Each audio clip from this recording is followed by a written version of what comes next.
berrikuntza metaketa fenomenoa da. Eta berrikuntzaren astearekin Wikin Donostia sustapenak hamarkada bat baino gehiago darama zientzia eta berrikuntza herritarrengana hurbiltzeko konexio espazioak sortzen. 12 años mostrando que San Sebastián es una ciudad que experimenta, que crea y que colabora. Y con cada nueva edición, la Wikin nos recuerda que cuando ciencia, talento e innovación caminan juntas, se construye un futuro más sólido. Aurten ere, erakutsi dugu FOMO Ninekin kursalean hasiz gazteek eta familia eta gazteentzat sortutako jaialdiarekin. Gune ireki parte hartzailea eta diziplina anitzekoa izan da, esploratu, ikasi eta partekatzeko topagune bihurtuz. Música, videojuegos, drones, realidad virtual, robótica, hip-hop, concursos de bandas y videoclips. 2 jornadas para fomentar vocaciones STEAM y quitarse el FOMO, el miedo a perderse algo importante.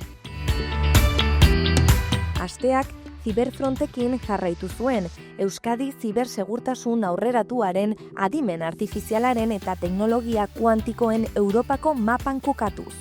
Eta adimen artifiziala ulertuz bezalako jarduera irekiekin non teknologia honek nola funtzionatzen duen ulertzen eta jakin-mina galdu gabe beldurra galtzen lagundu diegu herritarrei.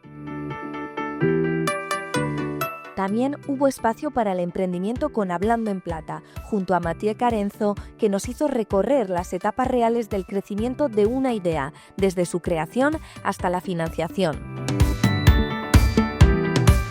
Wikinen bihotzean ekinek Talent-Based Science Cities nazioarteko kongresua hartu zuen. Manuel Eitor, Andre Sobzak edo Leire Madariaga bezalako erreferente europarrak bilduz, hiriek talentu ikertzaile eta sortzailea nola erakarri eta atxiki dezaketen hausnartzeko.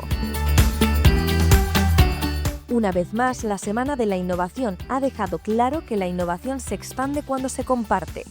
Cuando empresas, centros tecnológicos, universidades, personas emprendedoras y ciudadanía comparten un relato común.